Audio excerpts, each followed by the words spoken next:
ମଣ୍ଟାପଡ଼ା ଗ୍ରାମରେ ଚିନିଶିଳ୍ପ ପରିଚାଳନା ପରିଷଦ ପକ୍ଷରୁ ଆଖୁ ଚାଷୀ ସଚେତନତା ବୈଠକ ଅନୁଷ୍ଠିତ। ଗଞ୍ଜାମ ଜିଲ୍ଲା ଆସିକା ଡିଭିଜନ କେନ୍ଦୁପଦର ସେଣ୍ଟର ଅନ୍ତର୍ଗତ ମଣ୍ଟାପଡ଼ାଠାରେ ଆଖୁ କ୍ଷେତ୍ର କର୍ମଚାରୀ ଗଞ୍ଜାମ ଜିଲ୍ଲା ଆଖୁ ଚାଷୀ ସଂଘ ଚିନିଶିଳ୍ପ ପରିଚାଳନା ପରିଷଦ ପକ୍ଷରୁ ଆଖୁ ଚାଷୀ ସଚେତନତା ବୈଠକ ଅନୁଷ୍ଠିତ ହୋଇଯାଇଛି। ଏହି ବୈଠକରେ ଗଞ୍ଜାମ ଜିଲ୍ଲା ଆଖୁ ଚାଷୀ ସଂଘର ସଭାପତି ତଥା ନିର୍ଦ୍ଦେଶକ ପୂର୍ଣ୍ଣଚନ୍ଦ୍ର ବରାଡ଼, ଆଖୁ ଉନ୍ନୟନ ପର୍ଯ୍ୟବେକ୍ଷକ ବାଇଧର ନାହାକ, ଆଖୁ ଉନ୍ନୟନ ସହାୟକ ଲଲାତେନ୍ଦୁ ସ୍ୱାଇଁ ପ୍ରମୁଖ ଯୋଗଦେଇ ଅଞ୍ଚଳର ଆଖୁ ଚାଷୀମାନଙ୍କ ସହ ଆଲୋଚନା କରିଥିଲେ। ଆଖୁ ଚାଷୀମାନଙ୍କୁ ଚଳିତ ଓ ଆଗତ ବର୍ଷରେ ଆସିକା ସମବାୟ ଚିନିଶିଳ୍ପ ପକ୍ଷରୁ କେଉଁ ସବୁ ସୁବିଧା ସୁଯୋଗ ଯୋଗାଇ ଦିଆଯିବ ଏବଂ ଆଖୁ ଚାଷ ପାଇଁ ଚଳିତ ବର୍ଷ ନିର୍ଦ୍ଧାରିତ ହୋଇଥିବା ଟନ୍ ପିଛା ବର୍ଦ୍ଧିତ ଦର 4,000 ଟଙ୍କା ପ୍ରଦାନ ସହ ଅନ୍ୟାନ୍ୟ ସୁବିଧା ବିଷୟରେ ଆଖୁ ଚାଷୀଙ୍କୁ ଅବଗତ କରାଯାଇଥିଲା।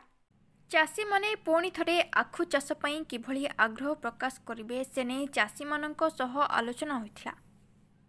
ବ୍ୟୁରୋ ରିପୋର୍ଟ, जिला खबर।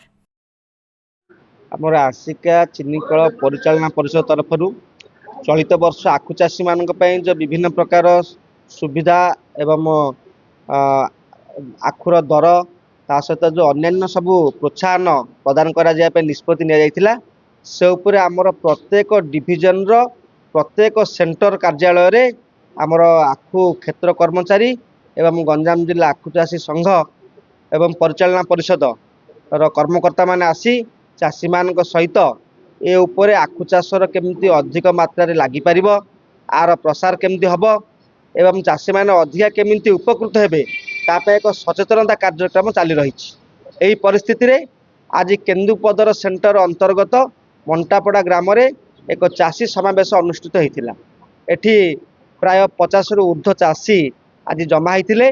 आमर कारखाना तरफरु जहाँ जहाँ सबू तांको पई सरकारी योजना एवं चीनी कारखाना जहाँ जहाँ योजना तांको पाखरे केमती पहुँचबो सेमाने केमती उपकृत हेबे एवं सेमाने आखु चाष प्रति केमती तांकर पुणी आउ थरे आग्रह बढ़िबो से उपरे एक कार्यक्रम लागि रहितिला। एवं जहाँ आज चाषी मानकर आमे मतामत नौथुलु जे ए जो सुविधा कारखाना वर्तमान तांको पाखरे जोगेई देले सेमाने निश्चित भाबरे आगामी वर्ष पई आखु चाष करिया पे आग्रह प्रकाश करछन्ती। आज चाषी मानकर जहाँ मन भितर तांकर जो पूर्व दिन जहाँ जहाँ सब समस्या थिला सेमाने जो परिस्थिति एवं जो परिवेश रे गति करुथिले वर्तमान तार सबू आसु समाधान आम चीनी कारखाना तरफ करा जाई अछि।